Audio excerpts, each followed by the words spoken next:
હરિઓમ વિદ્યાર્થી મિત્રો, આજે આપણે ધોરણ 8 વિષય સામાજિક વિજ્ઞાન પાઠ આપણો 5મો અંગ્રેજ શાસન સમયનું શિક્ષણ અને સમાજ વ્યવસ્થા એમાં આપણે આગળના વિડીયોની અંદર આગળના પોઈન્ટ આપણે જોયા હતા. આજે આપણે જોઈશું તો રવિન્દ્રનાથ ટાગોરના શિક્ષણ અંગેના વિચારો, અંગ્રેજ શાસન દરમિયાન સામાજિક સુધારા કયા થયા અને સુધારા સંસ્થાઓ અને સામાજિક સુધારા કયા હતા. બરાબર, આ બધી ચર્ચા આજના વિડીયોની અંદર થશે.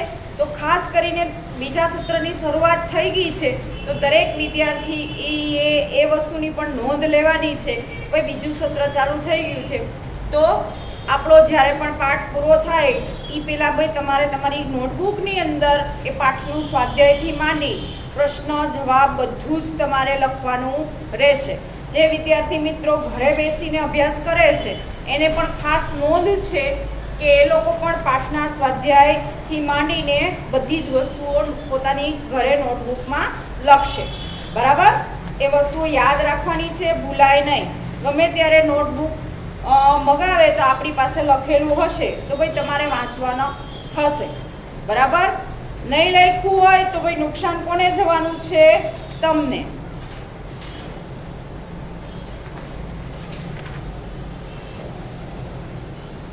હવે કવિવર અને ગુરુદેવની વિશ્વવિખ્યાત થયેલી મહાન સાહિત્ય રવિન્દ્રનાથ ટાગોર બરાબર બંગાળમાં પોતાના વિચારો પર શિક્ષણ સંસ્થાઓની સ્થાપના કરવાનો વિચારો પર શિક્ષણ સંસ્થાઓની સ્થાપના કરવાનો પ્રયત્ન કર્યો હતો.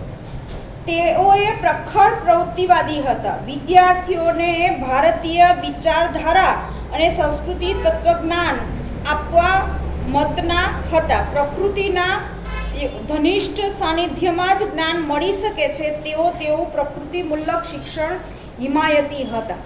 હવે રવિન્દ્રનાથ ટાગોરના મતે કઈ વસ્તુ મહત્વની છે કે ભાઈ પ્રકૃતિ જ્યાં હોય ત્યાં જ તમે સારી રીતે શિક્ષણ લઈ શકો, એનો મંતવ્ય એવો હતો. બરાબર, આવા ઘણા બધા શિક્ષણ શાસ્ત્રીઓ છે, બધાના મંતવ્ય તમને અલગ અલગ જોવા મળશે.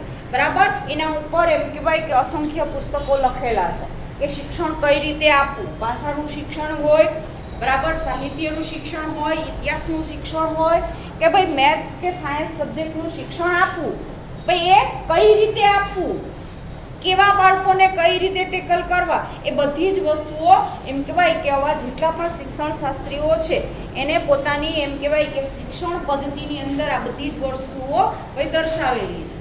તો ટાગોરના મતે ભાઈ પ્રકૃતિ જ્યાં હશે ત્યાં જ ભાઈ શિક્ષણ મેળવી શકશે, એના મતે એવું છે. હવે આપણે પ્રકૃતિમાંથી બધાને પ્રશ્ન થાય કે ભાઈ પ્રકૃતિમાંથી આપણે કયું શિક્ષણ મેળવીએ? કોઈને ખબર છે? આપણી આસપાસ પ્રકૃતિની અંદરથી પણ આપણે શિક્ષણ મેળવીએ છીએ. જે વસ્તુ આપણે જોઈએ છીએ, ખાસ કરીને તમે નાના હતા ત્યારે અલગ અલગ વ્યક્તિઓના પરિચયમાં આવતા હતા. બરાબર, અલગ અલગ વસ્તુઓ તમે પહેલી વાર જોતા હતા. એ પ્રાણી હોય, પક્ષી હોય, બરાબર, નદી હોય, સરોવર હોય, પહાડ હોય, બરાબર, પહેલી વાર જોતા હતા તો આપણે કેવું આશ્ચર્ય થતું હતું. તો એ શું છે ભાઈ? પ્રકૃતિનું શિક્ષણ છે. આપણે જે જગ્યા જોઈએ છીએ એ આપણા દિમાગમાં છપાઈ જાય છે, ભાઈ આને પર્વત કહેવાય. પણ પ્રેક્ટિકલી આપણે એ વસ્તુ જોઈ હોય અથવા તો ચિત્રો દ્વારા આપણે માહિતી જોઈ હોય તો આપણે ખબર પડે કે ભાઈ આને પર્વત કહેવાય. કોઈ આપણે એમ કે ભાઈ આને પર્વત કહેવાય તો એ સીધું મગજમાં બેસતું નથી. બરાબર, નાના બાળકોને આપણે ચિત્ર દ્વારા સમજાવવું પડે અથવા તો ભાઈ એવી જગ્યાએ લઈ જવું પડે ને એને કહેવું પડે ભાઈ આને આ કહેવાય.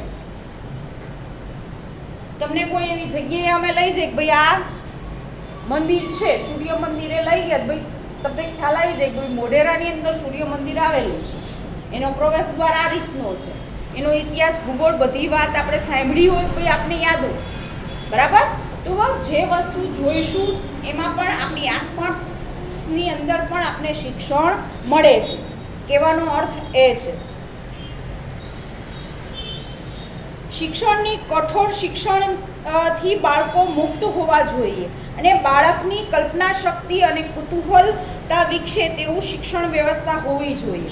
બાળકોમાં સંગીત, અભિનય, ચિત્રકલા, યોગ્ય અને નીતિમય આધ્યાત્મિકતા જેવા ગુણો વિકસે તેના હિમાયતી હતા. શિક્ષણમાં બાળકોને મનોવૈજ્ઞાનિક વિકાસ કરવાની ક્ષમતા હોવી જોઈએ તેવું પણ તે માનતા હતા. હવે બીજો અભિગમ આવે છે આપણે રવિન્દ્રનાથ ટાગોરે આપ્યું છે કે ભાઈ એવું નથી કે ભાઈ પુસ્તકિયું જ જ્ઞાન તમને મળવું જોઈએ, બરાબર. દરેક બાળકની રુચિ અલગ અલગ હોય છે. કોઈને સંગીતમાં રસ હોય છે, કોઈને રમતગમતમાં રસ હોય છે. તો તમે જોજો શાળાની અંદર આ તમામ પ્રવૃત્તિઓને ભાઈ સાંકળી લેવામાં આવતી હશે, આ તમામ પ્રવૃત્તિઓ થતી હશે, બરાબર. આધ્યાત્મિક જ્ઞાન પણ આપવું જરૂરી છે. શું કામ? કે એ વસ્તુનું નોલેજ નહીં હોય. અત્યારે આપણે જોઈએ છીએ આપણી જે પેઢી છે, કાંઈ પણ ઘરમાં પ્રસંગ કરવાનો આવે ભાઈ આપણે કાંઈ ખબર જ ન હોય. કોઈ પણ વિધિ કે કોઈ આ પૂજા કરવાની તો આપણે ખબર હોય, જોયું હોય તો આપણે કહીએ ને કે ભાઈ આમાં આ રીતે વિધિ થાય છે. ક્યારેક મંદિરે ગયા હોય, પૂજા કરી હોય તો ખબર હોય કે આમ થાય છે, બરાબર. દરેક સંપ્રદાય ને દરેક વિધિ હશે, પણ એ આપણે ક્યારેક કરી હશે તો આપણે કરી શકશું. ક્યારેય જ્ઞાત ના હોય, આપણે એ કઈ વસ્તુમાં હાજરી ના આપી હોય તો એ વસ્તુનો આપણે ખ્યાલ આવશે નહીં, બરાબર. પછી તમને કીધું છે કે ભાઈ અભિનય શિક્ષણ છે, ચિત્રકળા છે, બરાબર. નીતિમત્તા છે. નીતિમત્તા એટલે કે ભાઈ નીતિથી ચાલુ. નીતિમત્તા એટલે કે તમને સાચી અને ખોટી વસ્તુ વચ્ચેનો ફરક કોણ બતાવે છે, આ વસ્તુ તમને ક્યાં શીખવા મળે છે. તો ખાસ કરીને એ વસ્તુ તમને સ્કૂલમાં કે શાળામાં શીખવા મળશે, બરાબર. ઘરની અંદર તો ક્યારેક ઘણીવાર એમ કહેવાય કે કોઈ એવી વસ્તુ હશે કે જેના કારણે ખોટું પણ કરવું પડતું હશે ઘણા લોકો, ઘરના મેમ્બરને. પણ સ્કૂલ એવી વસ્તુ છે કે ત્યાં હંમેશા એમ કહેવાય કે નીતિમત્તાથી કામ થતું હોય, બરાબર. બાળકો સાથે બાળકોને વસ્તુ શીખવાડવામાં આવે કે ભાઈ કઈ રીતે આપણે કાર્ય કરવું જોઈએ. ખોટું કરીશું તો ક્યારેય ને ક્યારેક ભાઈ પકડાઈ જઈશું, બરાબર. આ હકીકત છે અને એ બધાએ સ્વીકારવી પડશે. કોઈ એમ કહે કે અમે ખોટું કરેલું છે, આ દિન સુધી મેમ અમે પકડાના નથી, પણ એ વસ્તુ ભૂલી જવાનું. ક્યારેક તો એ આપણી સામે આવશે જ નહીં, એ આપણી માઇન્ડની અંદર એ વસ્તુ રહે જ છે કે આ વસ્તુની આપણે ભૂલ કરી છે, કે ભાઈ આ વસ્તુ આપણે કરેલી છે ને એ બીકમાં આપણે જીવીએ છીએ. તો હંમેશા એમ કહેવાય કે ભાઈ નીતિથી ચાલવું જોઈએ. 1901માં શાંતિનિકેતન સંસ્થાની સ્થાપના કરી. તેમના વિચારો પ્રમાણે શિક્ષણ વ્યવસ્થા શરૂ કરી. વિદ્વાનો અને સંસ્થાઓએ રાષ્ટ્રને આપ્યા છે. આ સંસ્થા જતા શાંતિનિકેતન વિશ્વ ભારતી યુનિવર્સિટી તરીકે વિખ્યાત થયેલી છે. હાલમાં પણ આ યુનિવર્સિટી છે અને એમ કહેવાય કે આ સંસ્થાની અંદર ઘણા બધા એવા વિદ્વાનો છે કે ભાઈ ભણીને બહાર મળ્યા છે, વિશ્વને આપેલા છે. એ વિદ્વાનોએ પણ એમ કહેવાય કે એટલો જ ફાળો આપ્યો છે સમાજની અંદર. અંગ્રેજી શાસન દરમિયાન સામાજિક સુધારા કયા થયા? અંગ્રેજી શાસન જ્યારે ભારત ઉપર ચાલતું હતું એ સમયે ભાઈ કયા કયા સુધારા થયા? બોલો. એ ભારતમાં અંગ્રેજી શાસન સ્થાપ્યું તે સમયે કેટલાક સામાજિક અનિષ્ટો કે દૂષણો પ્રવર્તતા હતા. તે માનવતાના વિરોધી અને વ્યક્તિના વિકાસને રોકતા હતા. આ સામાજિક દૂષણોમાં મુખ્યત્વે બાળ લગ્ન, અસ્પૃશ્યતા, બાળકીને દૂધ પીતી કરવી, ગુલામી પ્રથા, સતી પ્રથા, જ્ઞાતિભેદ, વિધવા પુનઃવિધવાની મનાઈ, નિર્જરતા અને અંધશ્રદ્ધાને ગણાવી શકાય. 19મી સદીમાં કેટલાક મહાન સુધારકોએ ભારતમાં સામાજિક દૂષણો વિરુદ્ધ વ્યક્તિગત રૂપે અને સંસ્થાઓ સ્થાપીને તેને દૂર કરવા જંબુસેર ઉપાડી. 19મી સદીના ભારતને સામાજિક ધાર્મિક સુધારાના ક્ષેત્રે નવજાગૃતિની સદી તરીકે પણ ઓળખવામાં આવે છે. આ સુધારકોએ સમાજમાં રહેલી અંધશ્રદ્ધા અને વિચિત્ર કહી શકાય તેવા દૂષણો દૂર કરી ભારતીય સમાજને પરિવર્તિત કરવાનું મહાન કાર્ય કર્યું હતું. હવે ભારતમાં અંગ્રેજી શાસન ચાલતું હતું એ સમયે એમ કે ભાઈ કે આપણા ભારતની અંદર ઘણા કુરિવાજો હતા, ઘણા દૂષણો હતા. એ દૂર કરવાનો એમ કે ભાઈ કે 19મી સદીમાં પુષ્કળ પ્રમાણમાં પ્રયત્ન થયો, બરાબર. દહેજ પ્રથા, બરાબર. પહેલાના સમયની અંદર એમ કહેવાય કે આજે પણ ઘણા એમ કહેવાય કે જ્ઞાતિની અંદર દહેજ લેવામાં આવે છે, બરાબર. પહેલાના સમયની અંદર દીકરીને શું કામ દૂધ પીતી કરતા હતા એ પાછળનું કારણ પણ આ હતું, કે જો દીકરી જન્મ લેશે તો ભાઈ દીકરીને આપણે પાડી પોષીને મોટા કરશું ને ભાઈ એને પછી લાખો રૂપિયાનું દહેજ આપવું પડશે, એના કરતાં ભાઈ દીકરીને દૂધ પીધી કરી દે, બરાબર. આવા જે કુરિવાજ હતા, આવી જે વિચિત્ર માન્યતાઓ હતી, બરાબર, સતી પ્રથા, બાળ લગ્ન, વિધવા વિવાહ, આ બધાને દૂર કરવામાં એમ કહેવાય કે 19મી સદીમાં પુષ્કળ પ્રમાણમાં પ્રયત્નો થયા અને એમાં આપણે સફળતા પણ મળી. જે વર્તમાનમાં આપણે જોઈએ છીએ, જે ફ્રીડમથી આપણે જીવીએ છીએ, બરાબર, એ પહેલાંના સમયની અંદર હતું નહીં. અત્યારે પણ આપણે જોઈએ છીએ કે ભાઈ અમુક જ્ઞાતિની અંદર હજી પણ એવી ઘણી બધી માન્યતાઓ છે, બરાબર. હજી પણ એમ કહેવાય કે એ એની રૂઢિ અને એ એની માન્યતામાંથી બહાર આવ્યા નથી. એની આગળનો ટોપિક છે સુધારક સંસ્થાઓ અને સામાજિક સુધારણા. 19મી સદીમાં સ્થાપાયેલી સંસ્થાઓએ સામાજિક સુધારા કરવામાં પાયાની ભૂમિકા ભજવી, જેમાં અગ્રસ્થાને રાજા રામમોહન રાય દ્વારા સ્થાપિત ઈસવીસન 1828ની બ્રહ્મો સમાજને ગણાવી શકાય. રાજા રામમોહન રાય ઈસવીસન 1815માં આત્મીય સભા સ્થાપી અને ઈસવીસન 1821માં સંવાદ કૌમુદી નામની પ્રતિકા સતી પ્રથા વિરુદ્ધ બંગાળમાં મોટા પાયે ઝુંબેશ ચલાવી.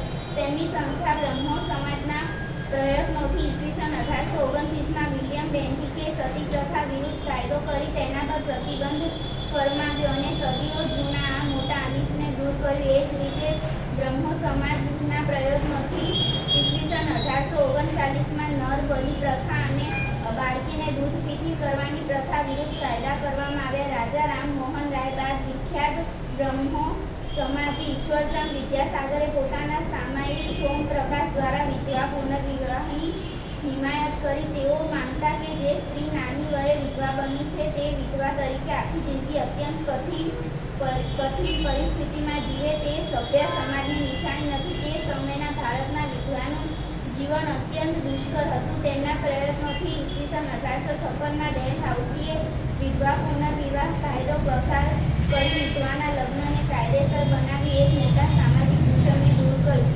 ભારતમાં અસ્પૃશ્યતાના કલંકને દૂર કરવા મહાત્મા ગાંધીએ ખૂબ પાયાનો વિચાર કર્યો હતો. તેમણે પોતાના રચનાત્મક કાર્યોમાં અનુસૂચિત જાતિના ઉદ્ધારની પ્રવૃત્તિઓને ખાસ સ્થાન આપ્યું હતું. ગાંધીજીએ અનુસૂચિત જાતિના દુદાભાઈને પરિવાર સહિત પોતાના આશ્રમમાં વસાવ્યા હતા. મહારાજ સયાજીરાવ ગાયકવાડ પણ અનુસૂચિત જાતિના લોકો ઉદ્ધારની પ્રવૃત્તિઓ સાથે સંકળાયેલા હતા. ડૉક્ટર ભીમરાવ આંબેડકરે અનુસૂચિત જાતિના લોકોને સામાજિક, શૈક્ષણિક અને રાજકીય અધિકારો મળે તે માટે આજીવન સંઘર્ષ કર્યો. અનુસૂચિત જાતિના લોકોને મંદિર પ્રવેશ અને અન્ય સાર્વજનિક સ્થળોએ પ્રવેશવાના સત્યાગ્રહો પણ તેમના દ્વારા કરવામાં આવ્યા. મામા સાહેબ ફડકેએ ગોધરામાં અનુસૂચિત જાતિના બાળકો માટે શાળા સ્થાપી હતી. એ જ રીતે પરીક્ષિતલાલ મજુમદારે અનુસૂચિત જાતિના લોકો માટે શાળા છાત્રાલયો સ્થાપી તેમના શૈક્ષણિક વિકાસ માટેના દ્વાર ખોલ્યા. ઠક્કર બાપાએ આદિવાસી કે જનજાતિના પ્રદેશોમાં જઈ આશ્રમો સ્થાપ્યા. તેઓ માટે શિક્ષણની વ્યવસ્થા કરી અને એ રીતે તેમને ઉન્નત બનાવી મૂળ પ્રવાહમાં લાવવા ભગીરથ પ્રયત્નો કર્યા. આમ સુધારવાની પ્રક્રિયા ધીમી પણ યોગ્ય દિશામાં પ્રગતિ કરી રહી હતી, જેનું સુંદર ચિત્ર આપણને હાલ જોવા મળે છે. ઓકે, હવે 19મી સદીમાં જોઈએ કે 1828ની અંદર બ્રહ્મ સમાજની સ્થાપના થઈ અને એ સ્થાપના કરનાર કોણ હતું? તો ભાઈ રાજા રામમોહન રાય. રાજા રામમોહન રાયે ભાઈ બ્રહ્મ સમાજની સ્થાપના કરી. એ સ્થાપના કર્યા પછી ભાઈ એનો ઉદ્દેશ શું હતો કે લોકોમાં જે અજાગૃતિ હતી, બરાબર, નાની ઉંમરે જે એમ કહેવાય કે દીકરીઓ વિધવા થયેલી છે એને આખી જિંદગી ભાઈ વિધવા રહેવું, બરાબર. એ ઉપરાંત આપણે જોઈએ છીએ કે સતી પ્રથાનો જે વિરોધ કર્યો. આ બધી જ પ્રવૃત્તિમાં એમ કહેવાય કે વિલિયમ બેન્ટિકે સતી પ્રથા વિરોધી કાયદો બનાવ્યો, બરાબર. કોઈ પણ સ્ત્રીનો કોઈ પતિ મરી જાય તો ભાઈ એની પત્નીએ પણ મરી જવું એ કોઈ કાળે શક્ય બનશે નહીં, બરાબર. આ જે કુરિવાજ હતો, ખરાબ જે રીત હતી, એ રીતને દૂર કરવા માટે એમ કહેવાય કે ભાઈ પ્રયત્નો કરવા પડ્યા. આપને ખબર જ છે કે દરેક સમાજને એક જે રૂઢિ હોય, એની જે માન્યતાઓ હોય, એના જે રીતિ રિવાજો હોય એને આપણે બદલવા અશક્ય છે, બરાબર. એ સમયમાં તો તમે વિચારો કે એટલું રૂઢિચુસ્ત હતું છતાં પણ લોકોએ પ્રયત્ન કર્યા.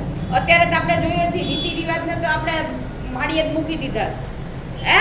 કોઈ માન્યતા કે કોઈ પેલું રહ્યું નથી, બરાબર. ઘણાને તો હજી આપણે ખબર નહીં હોય કે ભાઈ આપણા રીતિ રિવાજ શું છે.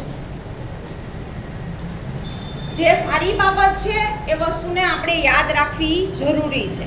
પણ તમે જુઓ છો કે પહેલાના સમયની અંદર આવી માન્યતાઓ અને આવી રૂઢિચુસ્ત પ્રથાઓ હતી એને દૂર કરવા એમ કહેવાય કે આવા લોકોએ હિમાયત કરી, પ્રયત્નો કર્યા, ત્યારે આપણે ફ્રીલી જીવી શકીએ છીએ, બરાબર. અત્યારે જે આપણે ફ્રીડમથી જીવીએ છીએ એની પાછળનું કારણ આ છે. આવા બધા લોકોનો ફાળો છે કે ભાઈ આ વસ્તુ આપણે સમાજની અંદર સુધારો લાવી શક્યા છીએ. પછી આપણે આપ્યું છે કે બ્રહ્મ સમાજ દ્વારા એમ કહેવાય કે નરબલી પ્રથા, બાળકીને દૂધ પીતી કરવાની જે પ્રથા હતી, બરાબર. આવા અસંખ્ય જે એમ કહેવાય કે રીત રિવાજો હતા ભારતની અંદર એ બધા જ દૂર કરવાના એમ કહેવાય કે પ્રયત્નો થયેલા આપણે જોવા મળે છે. પછી ભાઈ આપણે જોઈએ કે જ્યારથી ગાંધીજી અસ્તિત્વમાં આવ્યા એમ કહેવાય કે ગાંધીજી એ આ બધી વસ્તુ જોઈ એ પછી એ સમયે એક બીજું પણ દૂષણ હતું, ઊંચ નીચના ભેદભાવ, અનુસૂચિત જાતિ. એટલે કે જે સફાઈ કામદાર વર્તમાનમાં જે તમે જોવો છો સફાઈ કામ કરે છે, કદાચ એ કામદારો ના હોય તો ગામ, શહેર કે મહોલ્લાની શું હાલત થાય એ તમે ને હું જાણી શકીએ છીએ. તો વિચાર કરો કે પહેલાના સમયની અંદર જે રૂઢિચુસ્તતા હતી કે ભાઈ એને મંદિરે આવવાની મનાઈ હતી, ગામની કોઈ સભામાં સાથે બેસવાની મનાઈ હતી.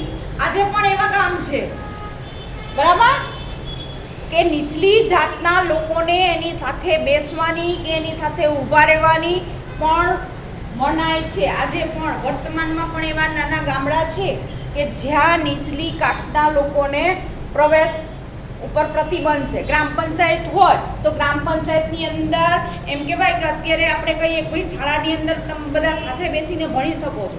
આજે પણ એ ગામની અંદર ભાઈ ત્યાં બીજી કાસ્ટના ઉચ્ચ કાસ્ટના બેઠા હોય ભાઈ એની યારે એને ના બેસવા દે. હજી વર્તમાનમાં પણ એ સુધારો ન થયો. જે અમુક ગામડાની અંદર એમ કહેવાય જ્ઞાતિઓનું વર્ચસ્વ હોય ત્યાં આવું જ છે. આજે પણ ભલે આપણે સુધારો લાવી શક્યા છે, હજી પણ એમ કહેવાય કે વર્તમાનમાં મેં ઘણા એવા એક્ઝામ્પલ જોયા છે કે કોઈ પણ કાર્ય કરવા જાય ભાઈ એ લોકોને અલગથી બેસાડવાની વ્યવસ્થા હોય, એને પાણીની વ્યવસ્થા ભાઈ અલગથી હોય. કદાચ સામા મળે ને તોય લોકો રસ્તો બદલાવી નાખે કે આ મને ક્યાંથી વાળવાવાળો સામે મળ્યો. આજે પણ એવી ઘણી જગ્યાએ માન્યતા આપને જોવા મળે છે. તો અનુસૂચિત જાતિને એમ કહેવાય કે ઉદ્ધાર માટે ખાસ કરીને ગાંધીજી છે, પછી ડૉક્ટર ભીમરાવ આંબેડકર છે, બરાબર. એ ઉપરાંત ઘણા એવા અસંખ્ય લોકો છે કે જેણે એક જ્ઞાતિને ઉપર લાવવા માટે અસંખ્ય પ્રયત્નો કર્યા. એક જ્ઞાતિમાં જાગૃતિ લાવી. પહેલાં એક જ્ઞાતિ ભણતી જ નહોતી, એવું જ વિચારતી હતી કે ભાઈ અમારે આ જ કામ કરવાનું છે, આ જ્ઞાતિમાં જન્મ લીધો છે એટલે. પણ ધીમે ધીમે એ લોકોમાં પણ જાગૃતિ આવી, બરાબર.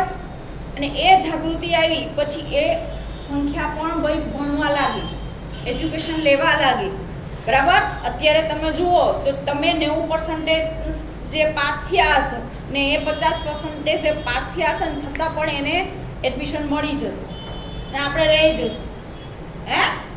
ત્યારે સુધારો કરવા માટે એમ કહેવાય કે આ જાતિને ઊંચી લાવવા માટે શિક્ષણની અંદર રિઝર્વ સીટ છે. આજે વર્તમાનમાં પણ એજ્યુકેશનની અંદર, નોકરીની અંદર, બરાબર.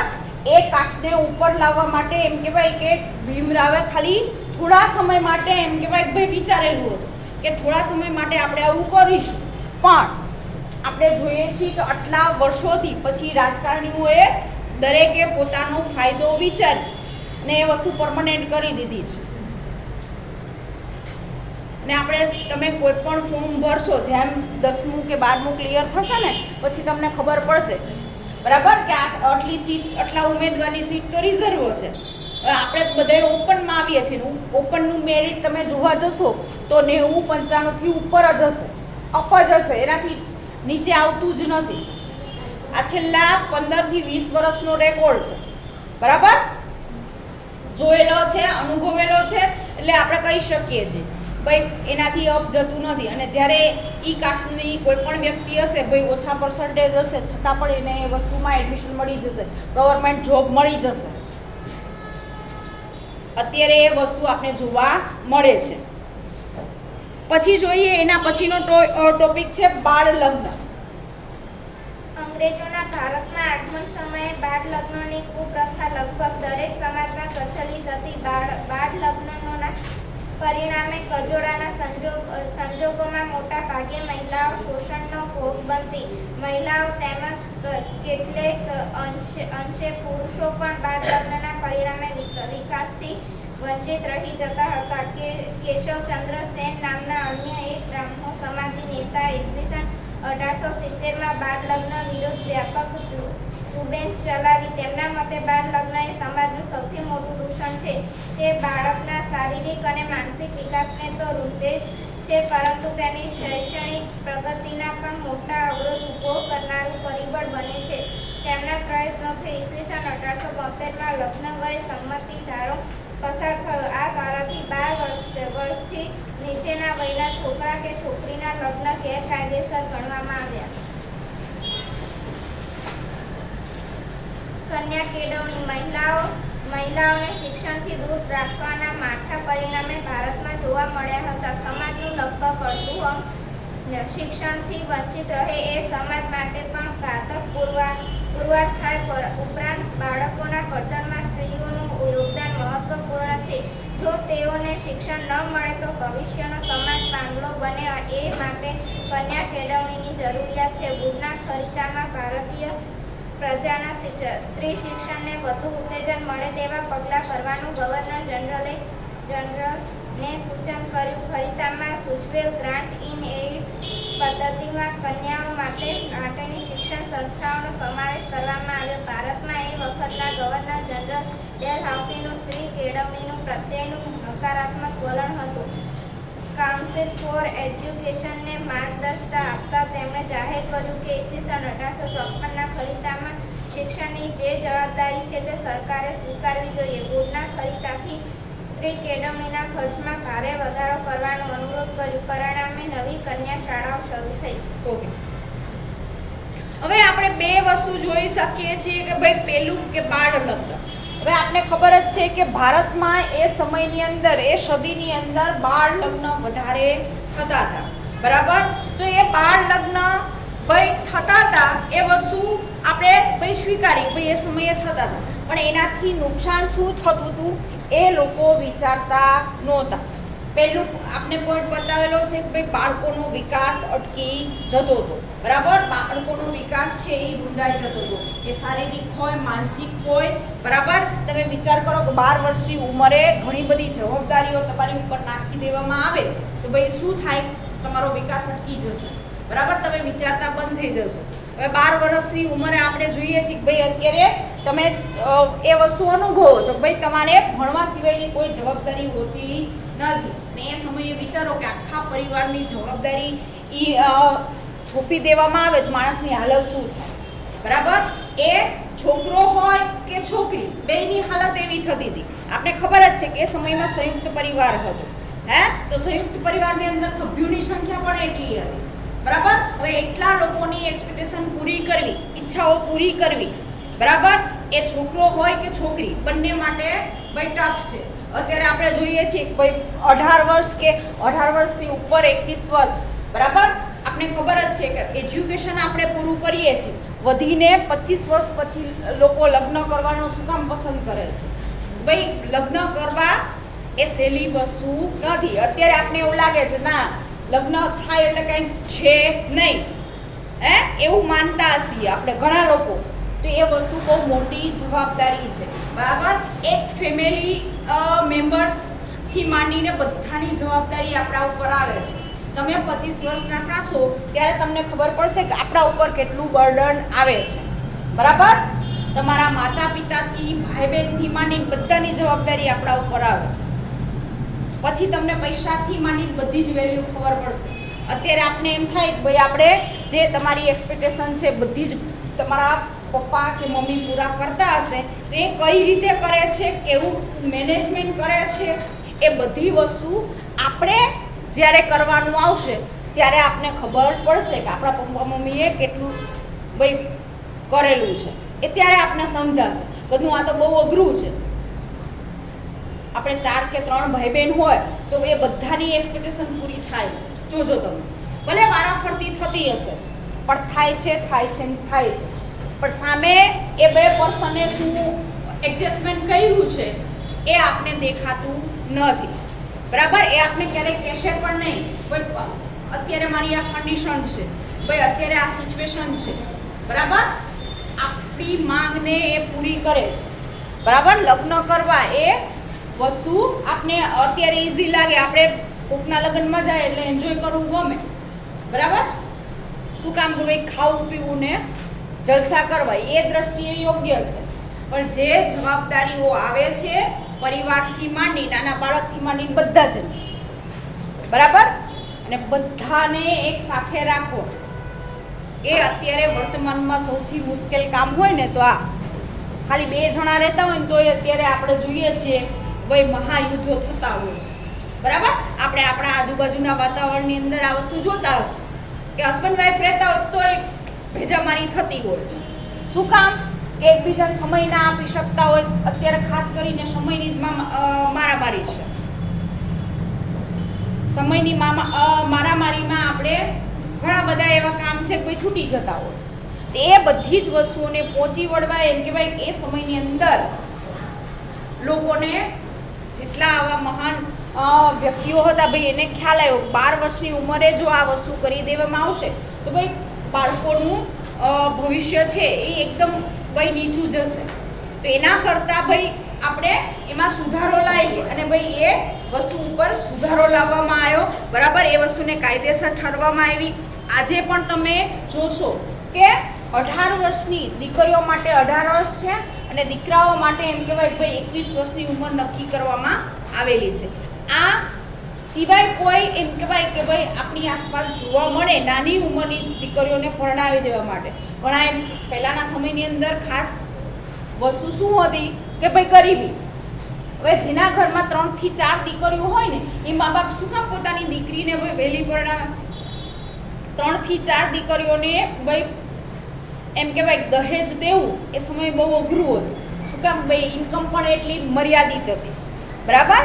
હવે વિચાર કરો કે બાળકીને દૂધ પીતી કરવાનો રિવાજ, આ બધા રિવાજ શું કામ અસ્તિત્વમાં આવ્યા હતા? આટલા માટે. બરાબર? ખાસ કરીને પૈસાથી એમ કહેવાય કે એ સમયમાં પણ વહીવટ થતો હતો. અત્યારે પણ ઘણી કાસ્ટમાં પૈસા બોલાય છે. બરાબર? હવે આપણે પૈસા લઈએ એ કેટલું યોગ્ય છે? તમારામાં તાકાત છે, બરાબર, તમારામાં એવી જવાબદારી લેવાની તાકાત હોય તો જ લગ્ન કરવા.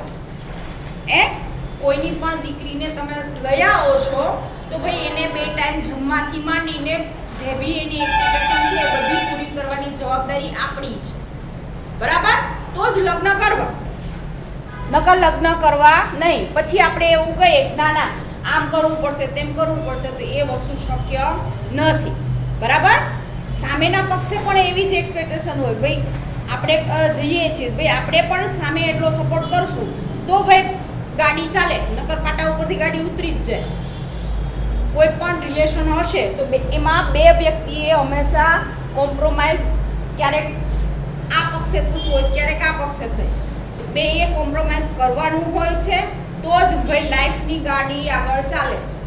2 આપણે ઈગો લઈને ઊભા રહીએ તો પછી ડિવોર્સ જ થાય. અત્યારે વર્તમાનમાં સૌથી મોટો કોઈ પ્રશ્ન હોય તો આ પ્રશ્ન છે. બરાબર? યંગ લોકો બધા લગ્ન તો કરી લે છે પછી એટલું જ ઝડપથી ડિવોર્સ પણ થાય છે.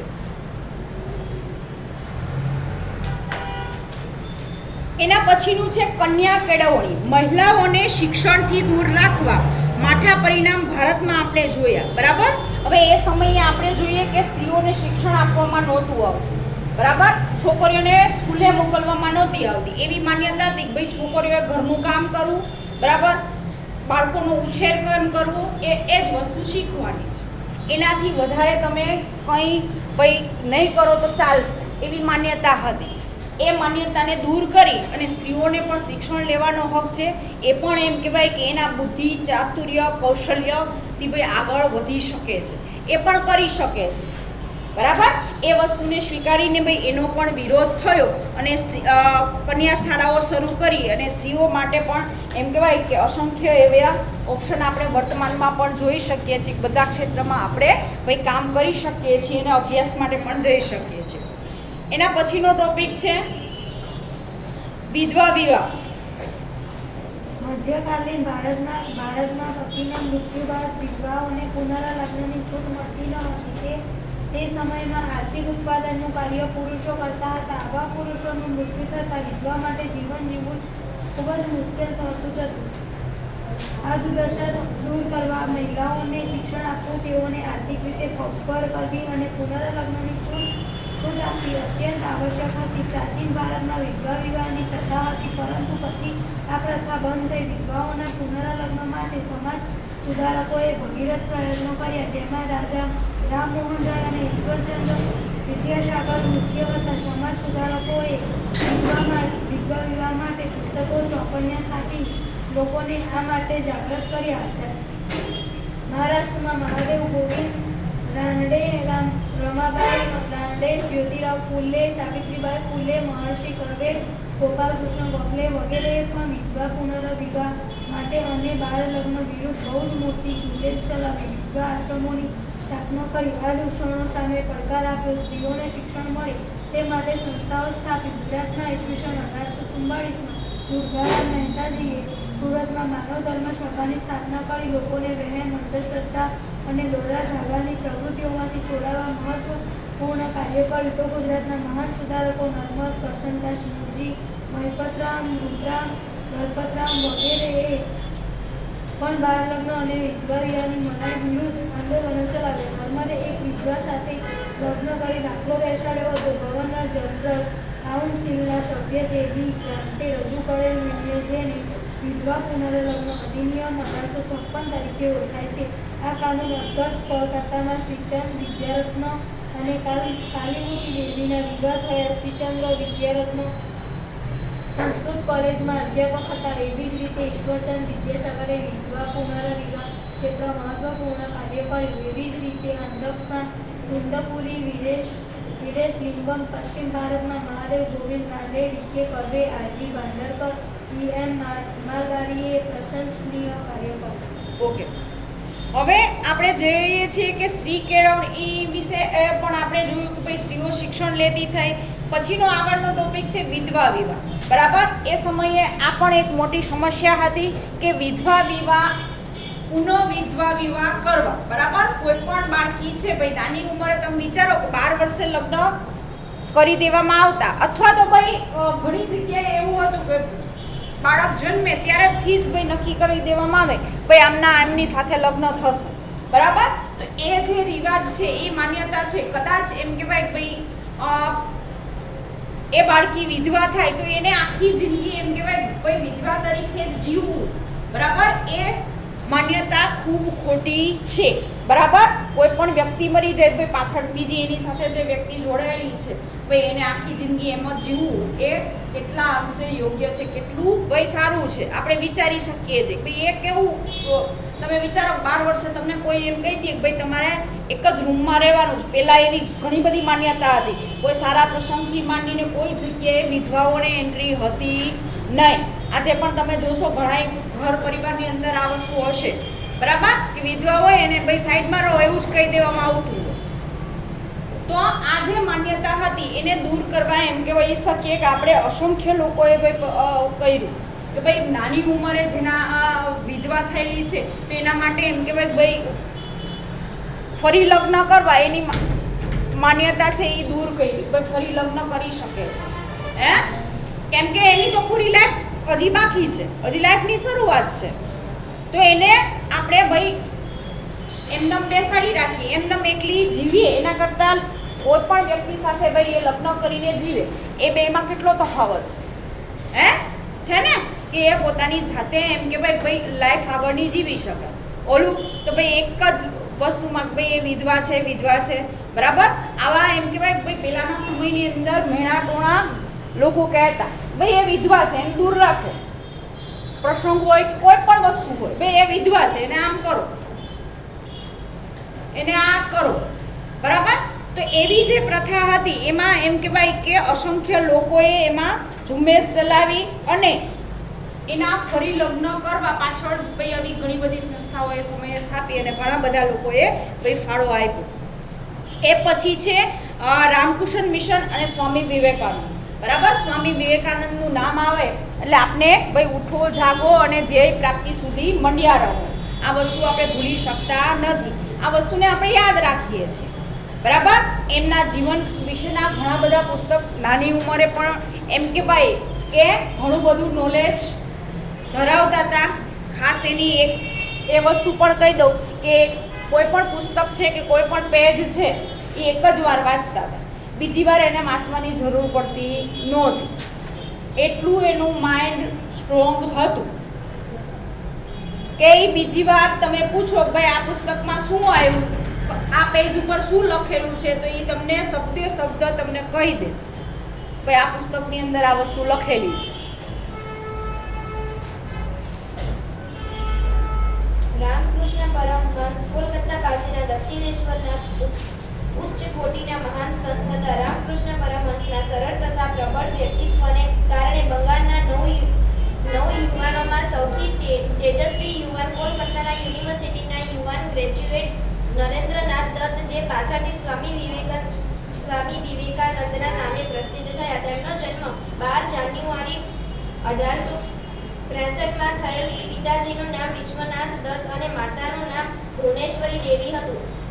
સ્વામી વિવેકાનંદે રામકૃષ્ણ પરમહંસની ઉદાર ધર્મ ભાવના અને સેવા ભાવનાનો પ્રચાર કરવા માટે રામકૃષ્ણ મિશન નામની સંસ્થાની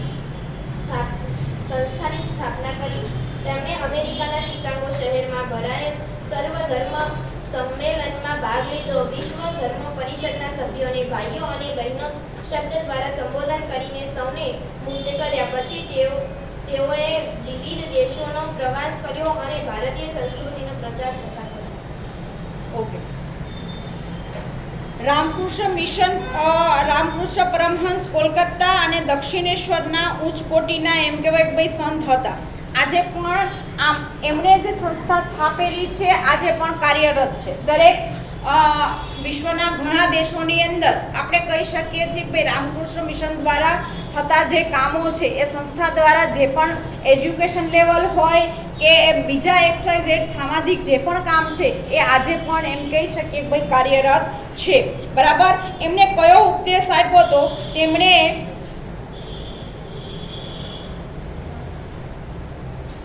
તે સમયમાં પ્રચલિત સામાજિક દૂષણો તથા ધાર્મિક ક્રિયાકાંડોનો સખત વિરોધ કર્યો. તેમણે સમાજ સેવા અને સમાજ સુધારણાના ઉપદેશ આપ્યા. તેઓ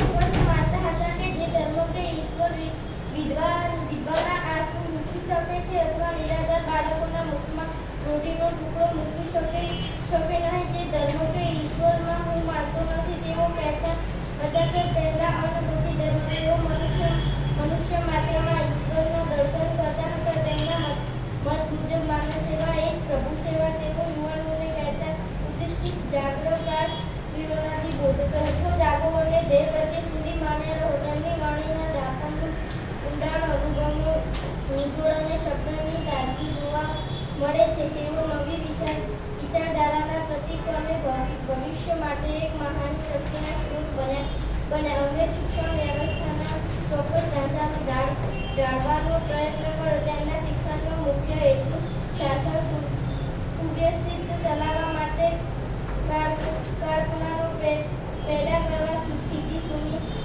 પરિણામે ભારતમાં શિક્ષણ એક મળી શક્યું નહીં. તે સમયની સ્થિતિમાં ભારતના વર્ષોથી થયેલા દૂષણો દૂર કરવા માટે પણ સમાજ સુધારકોએ કમર કસી વિવિધ સંસ્થાઓની સ્થાપના કરી. આ દૂષણો સામે તેમણે ચોપનિયા પુસ્તકો કે સભાઓ દ્વારા જાગૃતિ ફેલાવવા સમાજ સુધારકોની પ્રવૃત્તિના કારણે અંગ્રેજ સરકારે કેટલાક દૂષણો વિરુદ્ધ કાયદો ઘડી આ દૂષણો દૂર કરવા પ્રયત્ન કર્યા. સમય જતાં સમાજે સ્વીકારી પ્રગતિ તરફ કદમ માંડ્યા. ઓકે, આ વિડીયોની અંદર અહીંયા સુધી આગળની માહિતી આપણે આગળના વિડીયોની અંદર જોઈશું.